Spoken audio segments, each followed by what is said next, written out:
Injury যেন পিছুই ছাড়ে না নেইমারের। ক্যারিয়ার জুড়ে নানা ইনজুরিতে মাসের পর মাস থেকেছেন মাঠের বাইরে। গত বছর বিশ্বকাপ বাছাই পর্বের ম্যাচ খেলতে গিয়েও ইনজুরিতে পড়েন তিনি। সেটা থেকে সেরে উঠতে তার দীর্ঘ 369 দিন লেগে যায়।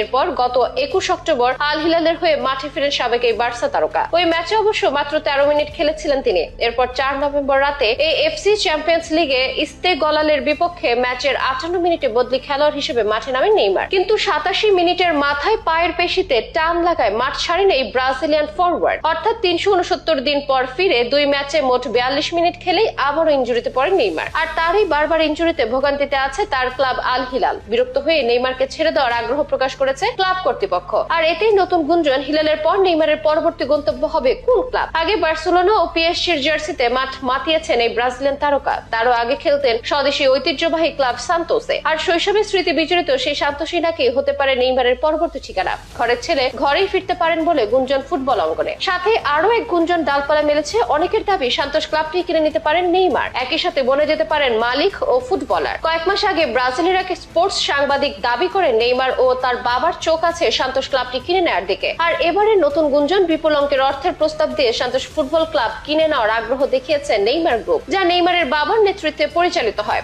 যদি দুই পক্ষের মধ্যে চুক্তি হয় তবে নেইমার, দানিলো এবং আরো দুজন অজানা খেলোয়াড় সান্তোসে যোগ দেবেন বলেও শোনা গেছে। নেইমারের চোটকালীন সময়ে সান্তোস ক্লাবটির সহসভাপতি ওসভালদো নিকো বলেছিলেন নেইমারের জুনে সান্তোসে আসবে। আমাদের মধ্যে এই আলাপ হয়েছে। এরপর অবশ্য সেই খবর চাপা পড়ে আরেকটি নতুন খবরে। শোনা যায় নেইমার বাড়ি কিনেছেন মায়ামিতে, যোগ দেবেন মেসির সাথে। তবে মায়ামি নয়, নতুন করে সান্তোসে ফেরার সম্ভাবনায় জোরালো হচ্ছে বেশি। স্প্যানিশ সংবাদ মাধ্যম স্পোর্তের এক খবর বলছে, আল হিলাল যেমন নেইমারকে নিয়ে খুশি নয়, তেমন সৌদি এই ক্লাব নিয়েও খুশি নন নেইমার। সে সংবাদ মাধ্যমের দাবি, এরই মধ্যে সান্তোসকে সবুজ সংকেতও দিয়ে দিয়েছেন নেইমার। তার এই প্রত্যাবর্তন কেবল ফুটবলার হিসেবে নয়, নাকি একই সাথে ক্লাবটি কিনে মালিকও বনে যান তিনি, সেই কৌতূহল এখন অনেকের মনে। মাত্র 11 বছর বয়সে সান্তোসের একাডেমিতে যোগ দিয়েছিলেন নেইমার। 17 বছর বয়সে এই ক্লাবের হয়ে পেশাদার ফুটবলে তার পথ চলা শুরু। ব্রাজিলের বয়সভিত্তিক দলগুলো রাঙিয়ে এই ক্লাবে খেলার সময় জাতীয় দলে তার অভিষেক হয় 2010 সালে। এবার কি নেইমার ফিরবেন সেই স্মৃতি বিজড়িত সান্তোসে, নাকি সব গুঞ্জন উড়িয়ে দিয়ে থেকে যাবেন সৌদিতে? সেটাই দেখার অপেক্ষায় ভক্তরা।